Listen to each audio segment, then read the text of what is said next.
الله فلا مضل له ومن يضلل فلا هادي له أشهد أن لا إله إلا الله وحده لا شريك له وأشهد أن محمدا عبده ورسوله اللهم صل وسلم وبارك على نبينا محمد وعلى آله وصحبه وسلم.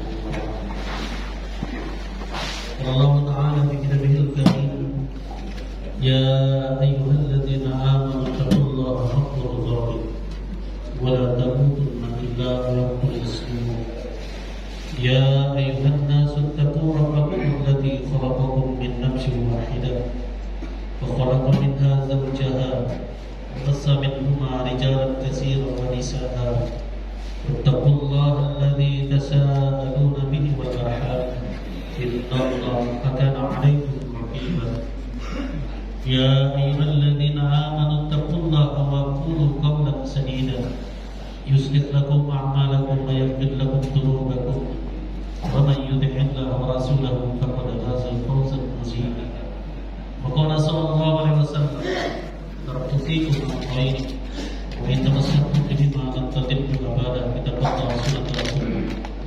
Saudara-saudaraku jamaah subuh yang insyaallah dimuliakan Allah. Alhamdulillah, bersyukur kita kehadirat Allah atas umur yang masih diberikan kepada kita dan juga kesehatan yang Allah lengkapi dengan kesehatan kita, menyempurnakan kehidupan kita dengan sehat walafiat. Bersyukur pula kita dengan rezeki yang Allah anugerahkan sampai hari ini kita masih dapat memenuhi kebutuhan hidup kita. Alhamdulillah, yang lebih utama adalah nikmat hidayah yang selalu terpancar dalam hati kita sehingga kita masih tetap istiqomah menjalankan syariat agama Allah, mengikuti sunnah-sunnah Rasulullah. Pada pagi hari ini kembali kita dipertemukan di majelis yang dimuliakan Allah, majelis ilmu dan majelis zikir yang penuh dengan barokah. Mudah-mudahan majelis ini akan selalu dapat meningkatkan keimanan serta ketakwaan kita kepada Allah Subhanahu wa taala. Salawat beserta salam semoga selalu tercurah dan terlimpahkan kepada Nabi Allah wa Rasulullah wa Habibillah Muhammad sallallahu alaihi wasallam, itu kepada seluruh keluarga dan para sahabat-sahabatnya dan para pengikutnya yang setia. Saudara-saudaraku yang dirahmati Allah, dalam setiap berita hiruk pikuk tentang kejadian saudara kita yang di Palestina sudah memenuhi setiap ruang berita yang ada di media massa, di media sosial. Begitu pula gerakan dari seluruh masyarakat muslim di seluruh dunia, termasuk di Indonesia sampai di Kabupaten Ogan Hulu. Banyak gerakan-gerakan solidaritas pada saudara-saudara kita yang ada di Palestina. Ini adalah merupakan fenomena akhir zaman yang Rasulullah SAW pernah menyampaikan hadis yang saya dengar disampaikan oleh Syekh Ali Jabir dalam sebuah ceramah, bahwasanya perperangan Palestina dan Israel, orang Yahudi dengan orang Islam itu akan sampai pada akhir zaman.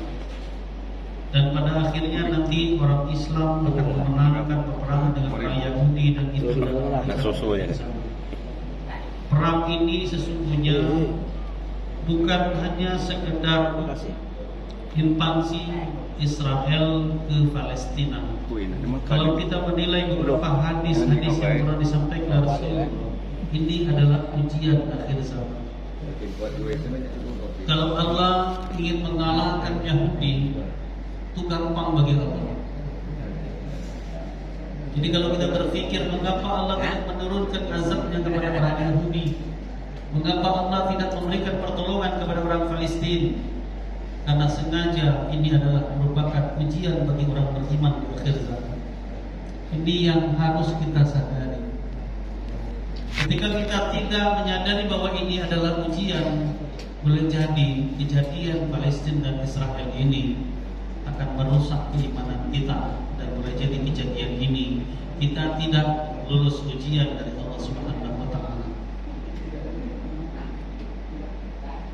Perang Israel dan Palestina, invasi Israel ke Palestina, biadaban Israel kepada Palestina, umat Islam yang ada di sana, wabil khusus satu aset sejarah Islam yang diakui di dalam Al-Quran dan Sunnah Rasul, yaitu Masjidil Aqsa, adalah merupakan ujian kaum muslimin di seluruh dunia.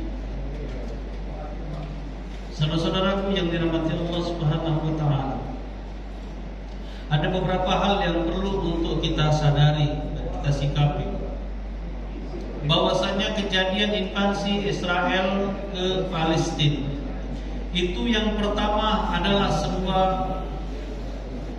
kemungkaran, sebuah kejahatan yang dilakukan oleh satu golongan kelompok kepada kelompok yang lain, yang notabene kelompok itu adalah kelompok muslim. Dalam sebuah hadis Rasulullah menyebutkan, man ra'a minkum munkaran falyughayyirhu bi yadihi, fa in lam yastati fa bil lisani, fa in lam yastati fa bi qalbihi, wa dzalika aqaful iman.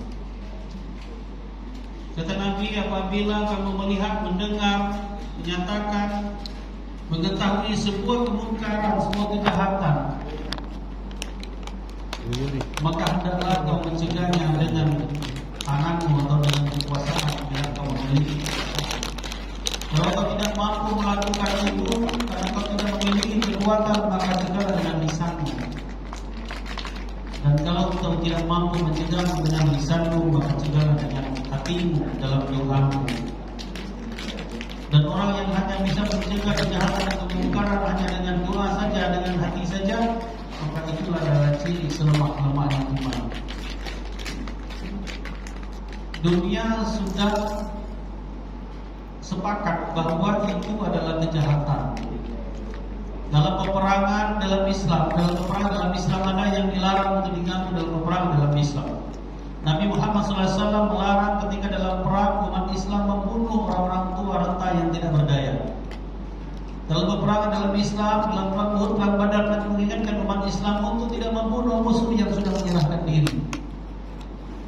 Dan Nabi Muhammad SAW melarang untuk menyakiti perempuan dan anak-anak kecil. Semua larangan peperangan dalam Islam itu dilakukan oleh Israel dengan kebiadabannya. Para wanita disiksa, dihajar, dibantai, anak-anak pun dilakukan hal yang sama. Kalau kita melihat beberapa video yang beredar dalam YouTube atau di beberapa media sosial, kita tidak akan mampu untuk melihat kekejaman Israel itu. Khususnya karena nyimpen itu pasti mematikan. Alihkan. Yang pertama, tidak tahan setinggi. Yang kedua, tensi naik. Jadi penyakit itu. Saking biadabnya kekejaman itu. Oleh sebab itu kembali kepada hadis tadi, karena kita sudah tahu itu adalah kebiadaban, itu adalah kekejaman, itu adalah kejahatan. Kata Nabi, man ra'a minkum munkaran, kalau engkau menyaksikan, melihat kemunkaran itu, baik secara langsung atau tidak langsung, baik kau melihat atau mendengar keberadaan sebuah kemunkaran itu, maka hendaklah engkau berusaha untuk mencegahnya dengan kekuasaannya. Oleh sebab itu pemerintah Indonesia, siapapun yang punya kekuasaan, wajib hukumnya dia untuk melakukan pencegahan dengan itu. Oleh sebab itu negara-negara Islam sekarang sudah mulai bersatu. Hadis Rasulullah itu menjelaskan,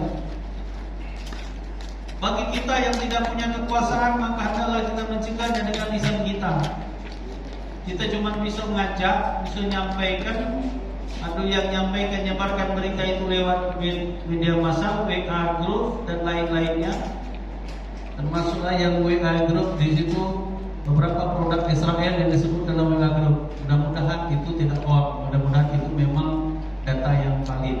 Kalau itu data yang valid, jadi fitnah, berusul dulu gitu.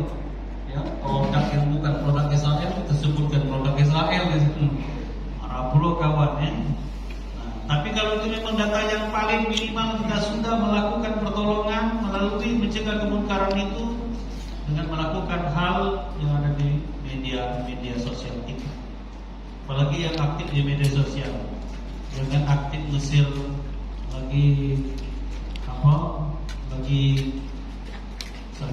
isi azan, pakai Facebook, lagi imam, itu udah di share di grup. Artinya ini salah satunya tidak bisa. Kita tidak mampu dengan lisan, maka yang ketiga adalah dengan doa. Kemungkaran itu kita cegah dengan doa. Kita mendoakan setiap sholat kita. Nah, yang pacak berdoa baik, yang cuma berdoa baik, tidak melakukan hal-hal yang lain, cuma bisa berdoa saja, maka kata Nabi, "Watabi ka'atul iman." Dan inilah ciri orang yang imannya lemah, tapi masih ada imannya, tapi lemah, kecil dan cari membuat mereka melamun. Cina tapi masih ada. Tapi kalau dia tidak mendoakan lagi, maka sudah hilang keimanan.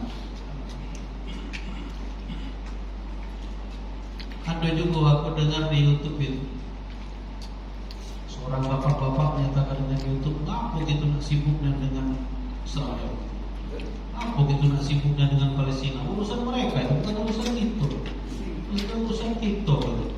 Mereka perang katanya. Ada juga yang ngomong kata Hamas itu teroris dan sebagainya. Ya. Yang jelas bagi kita tidak bisa untuk menutup mata dari urusan dunia yang berkaitan dengan kemanusiaan. Al-Quran menyebutkan duribat alaihim zillatu aina masuqitu la hadli minallah bihadli minan nas. Di mana saja kamu akan dihinakan oleh Allah, kecuali kau bisa menjalin hubungan baik dengan Allah dan menjalin hubungan baik dengan sesama manusia. Itu tidak cukup sekedar menjaga kebaikan dengan Allah, tapi juga harus menjaga hubungan baik dengan sesama manusia. Kebaikan dengan manusia, ada kepedulian dengan sesama manusia, khususnya Muslim.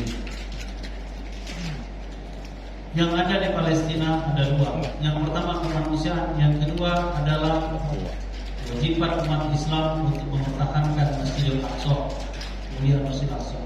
3 masjid cuma yang disunnah oleh Rasulullah untuk diziarahi. 1 Masjidil Haram, 2 Masjid Nabawi, yang kedua Masjidil Aqsa. Aku sunnah oleh Nabi untuk menziarahi 3 masjid ini, tapi tidak untuk masjid yang lain. Dekati sunnahnya kita berkunjung ke Masjid Kubah Emas. Dekati sunnahnya kita berkunjung dengan masjid-masjid yang tertentu yang ada di Indonesia maupun di luar negeri. Tapi yang disunnahkan oleh Rasulullah untuk diziarahi adalah 3 masjid ini. 1 Masjidil Haram, 2 Masjid Nabawi, yang ketiga Masjid Aqsa. Dan sholat di 3 masjid ini pahalanya dilipat gandakan oleh Allah Subhanahu Wa Taala. Ada yang 100.000 kali, pahalanya ada 10.000 kali, dan ada 1.000 kali pahalanya dilipat gandakan oleh Allah. Barang siapa yang sholat di antara ketiga masjid ini, itu artinya kemuliaan yang luar biasa, yang sekarang diacak-acak orang Israel. Panas Pak Dino, tentara Israel itu masuk ke Masjid Aqsa itu sepatunya udah lepas. Acak Masjid Aqsa itu adalah kehormatan umat Islam. Nah kita ini tidak punya kemampuan. Itu nanti sana tidak gagal lagi jalan bilang saro, terbentar samurat umat, samurat lah, gunung tinggi lah, tidak mampu gitu jalan ke sana. Yang kita mampu adalah menyisihkan sebagian daripada rezeki kita. Sebagian dari rezeki kita itu sebagian baik, sebagian rezeki kita sisihkan dengan niat karena Allah Subhanahu Wa Taala, bukan untuk pamer, bukan untuk mendapatkan pujian dari manusia, tapi semata-mata karena Allah. Kita merasa punya kewajiban bahwa saudara kita di sana, dan keselamatan Masjidil Aqsa adalah hal yang luar biasa bagi kita umat Islam. Lalu kita donasikan sebagian rezeki kita untuk perjuangan rakyat Palestina. Jangan ke rakyat Palestina yang sudah sempat lagi nyari duit, Pak. Sudah sempat lagi nyari duit. Mereka cuma mempertahankan hidup saja. Yang ngajarlah berdak di sana, sudah sempat lagi ngajar. Yang di sana itu salah satu pekerja yang masih bekerja di sana itu adalah nakes, tenaga kesehatan dengan tentara. Yang lain itu udah stop semua, perekonomian sudah terhenti semua. Kalau ada ledakan kebakaran itu, budak-budak kecil di situ ngais siso-siso kebakaran itu yang bisa dimakan. Ini adalah ujian kita. La yu'minu ahadukum hatta yuhibbu akhihi ma yuhibbu li nafsihi. Hadis ini Rasul keluarkan ketika para sahabat mereka tidak peduli dengan penderitaan sesama orang muslim. Maka Rasul menyebutkan hadis ini, la yu'minu ahadukum hatta yuhibbu akhihi ma yuhibbu li nafsihi. Tidak beriman seseorang, la yu'minu ahadukum, tidak beriman di antara kamu, hatta yuhibbu akhihi ma yuhibbu li nafsihi, sehingga kamu mencintai saudaramu sesama muslim sebagaimana kamu mencintai dirimu sendiri. Itu tanya dengan hati gitu. Kalau jingok berita Palestina, kalau jingok video budak-budak kecil di sana yang dihajar, yang disiksa, dan jingok betino-betino, perempuan-perempuan di sana yang disiksa oleh tentara Zionis Israel, hati kita ini masih ada rasa ibadah.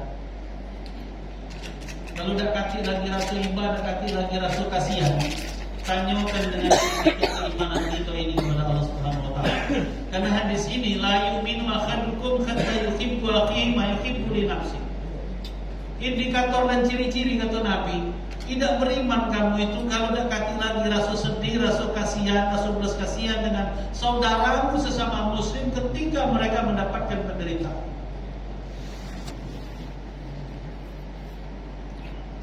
Jadi yang ngaku beriman tapi dia tidak peduli dalam hatinya melihat kemungkaran dan kemaksiatan, kebiadaban itu, maka sesungguhnya imannya dipertanyakan. Indikatornya adalah hadis yang disampaikan oleh Rasulullah SAW.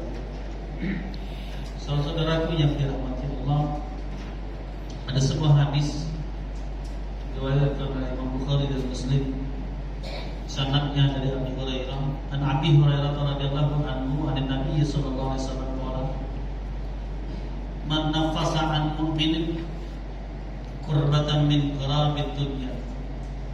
Kata Nabi Muhammad sallallahu alaihi wasallam, barang siapa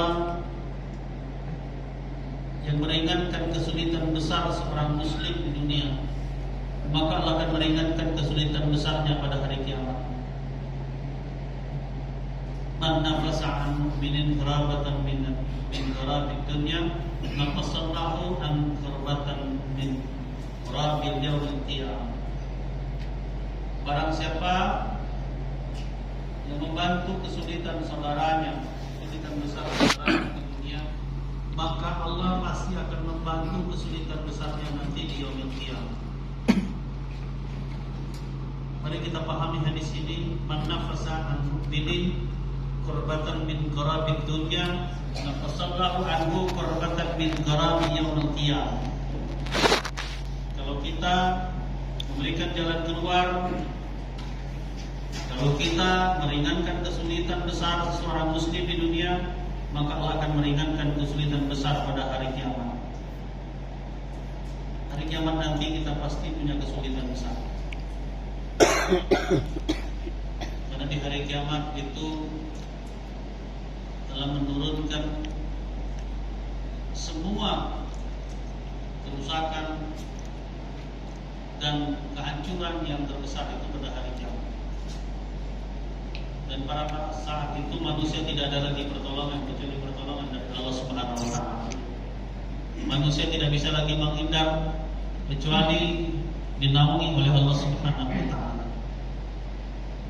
Dan di sini Rasul menyebutkan, barang siapa yang meringankan kesulitan seseorang muslim di dunia, kesulitan besarnya, maka kita akan mendapatkan pertolongan dari Allah nanti, akan dimudahkan oleh Allah nanti dalam menghadapi kesulitan besar kita di yaumil qiyamah. Jadi ini adalah satu amalia yang luar biasa. Bagaimana kita memberikan pertolongan kepada mereka, banyak hal yang bisa kita lakukan. Majelis Ulama Indonesia Pusat sudah mengeluarkan beberapa fatwa tentang kewajiban kita untuk membantu rakyat Palestina sesuai dengan kemampuan kita masing-masing. Yang mampu untuk menyisihkan rupiahnya melalui rekening donasi yang resmi. Tapi hati-hati, banyak juga kadang-kadang rekening donasi yang palsu. tidak sampai ke Palestina, sampai di sinilah, ada kemana-mana. Oleh sebab itu membantu juga harus dengan selektif, ya. Jangan asal ada membawa kotak Palestina, belum tentu. Oleh sebab itu ada memang yang dinaungi organisasi. Kalau memang itu dinaungi organisasi yang sudah terpercaya, maka disitulah tempat kita menyalurkan. BKPRMI juga membuka donasi, karena itu langsung diserahkan oleh pengurus pusat. BKPRMI pusat itu langsung ke Palestina. Kita kumpulkan dari daerah, setor ke provinsi, provinsi setor ke pusat, dari pusat akan bawa langsung oleh relawan kita ke Palestina. Begitu juga dari beberapa organisasi-organisasi yang sudah mendapatkan pengakuan dari pemerintah. Jadi tidak asal juga kita menunjukkan donasi kita. Lalu dilanjutkan di sini, kata Rasulullah, wa may yassara ala mubshirin yassarallahu alaihi fid dunya wal akhirah. Maka kata Rasulullah, dan barang siapa, kata Rasulullah, yang memudahkan orang yang kesulitan, maka Allah Subhanahu wa taala akan memudahkannya untuk kesulitannya pada hari kiamat. Kalau kita memudahkan kesulitan orang, maka Allah akan memudahkan kesulitan kita. Kalau kita meringankan kesulitan orang, maka Allah akan meringankan kesulitan kita. Di antara memudahkan kesulitan orang itu adalah dengan memberikan jalan keluar setiap kesulitan orang. Ini pula pelajaran hidup kita sehari-hari sebenarnya. Kadang-kadang ada wae akal manusia ini senangnya kalau nyinggung orang sulit, senangnya kalau nyinggung orang susah. Sebenarnya enggak itu mudah. Disulit-sulit ke kawan. Dia tidak pernah maco di sini. Wong yang biasa nyulit lubung itu kaget, suatu saat pasti Allah akan berikan kesulitan pada dirinya. Tapi orang yang sudah terbiasa memberikan kemudahan kepada orang lain, maka Allah pun akan memberikan kemudahan pada diri. Ini adalah hadis Rasulullah yang menyebutkan bahwa sesungguhnya perbuatan kita itu akan kembali kepada kita. Dan bukan cuma di dunia, maka Allah akan berikan itu, akan dimudahkan oleh kesulitan kita di akhirat. Saudara-saudaraku yang dirahmati Allah Subhanahu wa taala, ini kesempatan kita berbuat, dan ini adalah ujian dari Allah Subhanahu wa taala.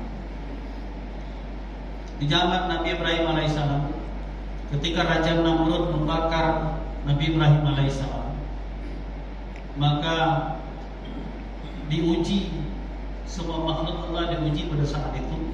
Siapa yang berpihak dengan Raja Namrud dan siapa yang berpihak dengan Nabi Ibrahim alaihissalam.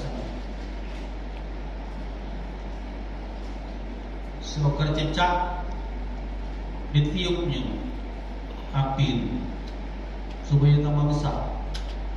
Sebenarnya besar api itu tidak akan tertiup dari cecak. Tapi ini sudah menjadi perhitungan dari Allah Subhanahu wa taala. Dia berpihak.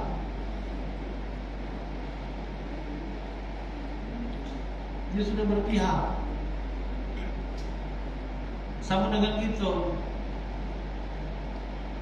ketika perang Israel dengan Palestina, ada yang bapak-bapak di YouTube itu yang berpihak dengan Israel, sebenarnya tidak cukup itu, tidak cukup menjadikan alat kemenangan Israel, tapi dia sudah tercatat di sisi Allah bahwa dia berpihak kepada Israel. Nah, kita yang bantu Rp1.000, Rp5.000, sebenarnya tidak perlu menyelesaikan masalah, tapi itu sudah tercatat bahwa kita membela agama Allah. Jadi bukan persoalan bantuan kita nanti bisa menyelesaikan masalah atau tidak, tapi yang menjadi poin kita adalah tercatat nanti di hadapan Allah, kesaksian di hadapan Allah bahwa kita sudah melakukan jihad membela agama Allah.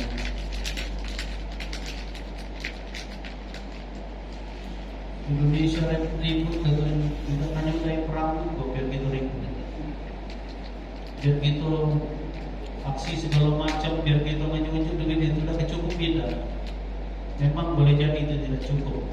Boleh jadi itu tidak punya pengaruh. Walaupun kita teriak-teriak, dekati pengaruh juga. Tapi di hadapan Allah kita sudah tercatat. Kita sudah tercatat membela. Kita sudah tercatat membela saudara-saudara kita. Soal kemenangan itu hanyalah milik Allah. Karena hadis Rasulullah menyebutkan ketika aku baca hadis itu bahwa ciri-ciri akhir zaman itu diantaranya adalah peperangan Yahudi dan Nasrani terus menerus sampai akhir zaman nanti umat Islam akan memenangkan peperangan itu, dan itulah ciri zaman sudah semakin mendekat akhir zaman. Artinya makin kiamat kaki bermenang umat Islam itu Yahudi dengan Yahudi. Kalau ini adalah ujian buat orang Islam. Sampai di mana kepedulian kita dengan saudara-saudara kita dan diuji oleh Allah Subhanahu wa taala. Ada berpikir, apa pun Tuhan selesai ngelapor, Tuhan yang bantu, kasih lokal yang menang, pasti menang. Kalau Allah sudah membantu, Palestina itu sudah dibantu oleh Allah, diturunkan tentara malaikat Allah diturunkan untuk membantu rakyat Palestina, maka pasti mudah bagi Allah untuk memenangkan peperangan melawan Yahudi. Tapi Allah ingin menguji umat Islam di seluruh dunia. Sampai di mana keberpihakan itu? Khususnya yang memegang tampuk pimpinan jabatan, para kepala negara-negara Islam itu sedang diuji oleh Allah. Pimpinan-pimpinan negara Muslim di dunia ini diuji oleh Allah dengan kejadian ini. Ada yang latihan, ada yang lamantu, ada yang masih malu-malu, ada yang pengen bantu tapi takutan sama Amerika. Karena mereka yang bantu, semua mereka yang bantu masih diancam. Nah, kita berdasarkan fatwa MUI, bantuan kita ini adalah tidak beli produk Israel. Karena kekuatan negara Yahudi itu adalah dengan ekonomi. Kalau mereka telah buntu, kanti lokal lagi mereka telah beli senjata, makan lagi sarung, tapi usaha mereka itu luar biasa. Inilah kehebatan orang Yahudi itu yang punya kecerdasan. Mereka negaranya kecil, besar batu raja negara Yahudi. Sama Kabupaten ini kecil negara itu, tetapi mereka itu cerdasnya luar biasa. Mereka punya usaha di seluruh dunia. Mereka punya bisnis di seluruh dunia. Negaranya kecil, itu ini negara besar, tapi besar lain. Besar lain negara itu. Nah di sana negaranya kecil, tapi dia punya bisnis seluruh dunia. Ketika kita baca produk Israel, produk Yahudi yang ada di Indonesia ini, ternyata lagi-lagi termasuk aqua ini, Pak. Aqua ini. Itu berhenti aqua ini. Tidak haram. Tidak haram. Jadi mana hukumnya dan aqua tidak haram tidak. Cuma ini adalah bentuk dukungan kita terhadap perjuangan rakyat Palestina. Adalah dengan tidak membeli produk Yahudi untuk melemahkan ekonomi Yahudi. Uji datangnya legal. Di rumah banyak nih uji. Yahudi kan di rumah ada Pepsodent, Aqua. Di rumah banyak. Nah ini jadi ujian kita. Jadi sempat berpikir setiap bulan lebih kurang 9 galon aqua, 8 sampai 9 galon aqua. Aqua yang asli. Stok di rumah. Sekali beli aku 9 galon, 8 galon. Uji gue kalau aqua diapuk lah. Diapuk lah. Naik ke kapal lagi. Ujian begitu. Jingle order Pepsodent itu masih banyak. Selama di Pepsodent itu lah. Ternyata lah banyak nih yang produk itu yang kita, duit kita ini yang kita bantukan untuk mereka ini. Pantaslah mereka yang merajalela. Tapi selama ini kita tidak pernah tahu. Nah ini ini sudah diviralkan di grup Masjid Al-Kohar juga sudah viral tentang produk Yahudi. Nah, walaupun tidak pacak 100%, minimal kita sudah memulai mana yang pacak gitu genti. Itu genti mana yang pacak itu genti. Ada Oasis. Nah, aku kemarin ngirim pulau surat dengan MUI provinsi. Tolong kamu juga jago produk-produk ini yang bagus untuk kita beli. Mana produk Muslim itu? Ini kamu juga produk Israel ini namanya produk Muslim. Dan kamu share di sini. Jadi kami nak pindah ke mana ini? Kaki dari Israel pindah ke Yahudi gitu. Jadi kalau di WA grup kucing ada juga makanan itu begitu getuk segala macam. Kalau dilamai-lamai pulau tapai ubi, tapai ketan, getuk, betulnya lempar. Ya udah kau. Artinya ada produk. Kalau aku ini produk Yahudi, maka dia akan produk apa Oasis ini ya. Ini produk Muslim yang punya Muslim ini. Macam kita beli yang mana produk Muslim. Ini ada produk yang disebutkan produk Yahudi, tapi belum ada yang di-share di WA group, di media sosial tentang produk orang Muslim yang disarankan untuk beralih. Aku memang Muslim ini tidak ganti produk selama di cuma konsumen murah. Makanan ringan itu tuannya ini kan. Ujian kita ribut nge-share produk Yahudi pakai WA. WA itu juga itu sahamnya Yahudi juga. WA satu Google itu sahamnya Yahudi juga. Jadi ketahui brother Yahudi. Kamu katanya sibuk share produk Yahudi, pakai WA. WA itu juga itu saham kami katanya. Yang WA ini WA ini. Oleh sebab itu memang sudah mendunia. Oleh sebab itu kita agak sulit memang untuk menghindari seluruh produk Yahudi itu, tapi minimal mana yang pacak kita hindari. Yang tak pacaknya apa boleh buat. Nunggu kawan kita Muslim yang jadi produksi dulu. Muslim itu belum produksi. Umpaya itu beras nih lah gitu ini dari Blitar. Cuma makan beras baik, dan yang lain-lain itu saru juga. Nah, sebab itu ini minimal kita tunjukkan nawaitu kita dalam keberpihakan kita pada perjuangan Muslim yang ada di sana. Saudara-saudaraku yang dirahmati Allah, sebagian rezeki yang kita sisihkan itu tidak hilang. Dalam surah Al-Baqarah 245 Allah berfirman, "Man dzalladzi yaqradullaha qardan hasanan."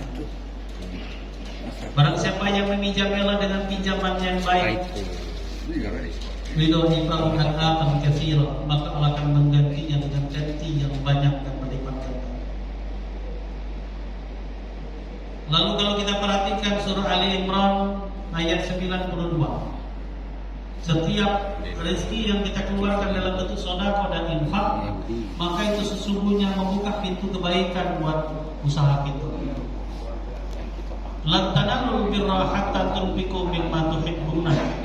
Allah menyebutkan itu dalam surah Al-Imran ayat 92. Lan tanalul birra hatta tunfiqu mimma tuhibbuna. Kata Allah, lan tanalul birra, kamu tidak akan mendapatkan kebaikan hatta tunfiqu mimma tuhibbuna, sehingga engkau menginfakkan sebagian daripada yang engkau sayangi. Sebagian daripada yang kau tahan-tahan itu kau infakkan. Kalau itu belum kau lakukan, lan tanalul birra, kau tidak akan pernah mendapatkan kebaikan dari apa yang kau miliki. Saya baca tafsir ayat ini. Kalau ada ayat-ayat yang agak maini, biasanya aku langsung buka di tafsir Ibnu Katsir. Seperti apa yang dimaksud Allah dalam kalimat lan tanalul birra? Maka yang pertama kalimat lam. Lam itu artinya tidak, la juga artinya tidak. Tapi apa beda lam dengan lam? Kalau lam tidak, tapi boleh jadi berubah jadi iya. Tapi kalau kalimat lam, maka kalau sudah dikatakan lam, artinya tidak sampai hari kiamat pun tidak. Kalau Allah sudah menggunakan kalimat lam, maka itu adalah hakiki sampai hari kiamat. Lan tanalul birra, sampai hari kiamat pun kamu tidak akan pernah mendapatkan kebaikan hatta tunfiqu mimma tuhibbuna, sebelum kau menginfakkan sebagian daripada yang kau miliki. Oleh sebab itulah semuanya ini ada infaknya, ada sedekahnya, termasuk tubuh kita ini. Tubuh kita ini harus kita sedekahkan. Bukan kita sedekahkan agar tubuh kita tunjukkan kata Nabi, sedekah tubuh ini adalah salat sunat duha. 2 rakaat salat sunat duha itu adalah sedekah tubuh kita, sendi-sendi kita ini kita sedekahkan melalui salat sunat duha 2 rakaat. Kehidupan kita ini kita sedekah dengan kehidupan kita ini macam bernapas. Siang malam macam bernapas, ini adalah rezeki dari Allah. Maka kita sedekahkan ini, itulah zakat fitrah. Makanya zakat fitrah itu asalnya mau masih bernapas maka dibayar zakat fitrah. Beda dengan zakat mal. Kalau zakat mal itu karena hartanya. Kalau zakat fitrah itu karena fitrahnya. Karena dia masih hidup aja bernapas. Kalau udah kalah bayar zakat fitrah, mati baru berarti bayar zakat fitrah. Ya disebutnya. Makanya setahun sekali. Makanya ada bayi yang baru lahir, begitu dia sudah maka dia sudah bernapas, maka dibayar zakat fitrah. Beda dengan zakat harta. Ada zakatnya. Nah, di dalam surah Ali Imran ayat 92 ini itu adalah ancaman Allah Subhanahu wa taala. Kita ini kadang-kadang salah dalam memahami konteks satu hadis, satu penjelasan tidak dihubungkan dengan hal yang lain. Dia menyebutkan bahwasanya sedekah itu sunnah. Sedekah itu sunnah. Sunnah itu kalau dikerjakan dapat pahala, tidak dikerjakan tidak apa-apa. Kok sudah tidak usah amal main itu. Tidak apa-apa juga sunnah. Pokoknya itu indah. Sunnah itu kalau tidak dikerjakan tidak apa-apa. Tidak membaca konteks dengan ayat lain. Maksud hukum sunnah dalam bersedekah itu, di sunnahnya itu jumlahnya, kapan waktunya itu terserah kita. Kalau dia wajib maka ditentukan waktunya dan jumlahnya, itulah zakat.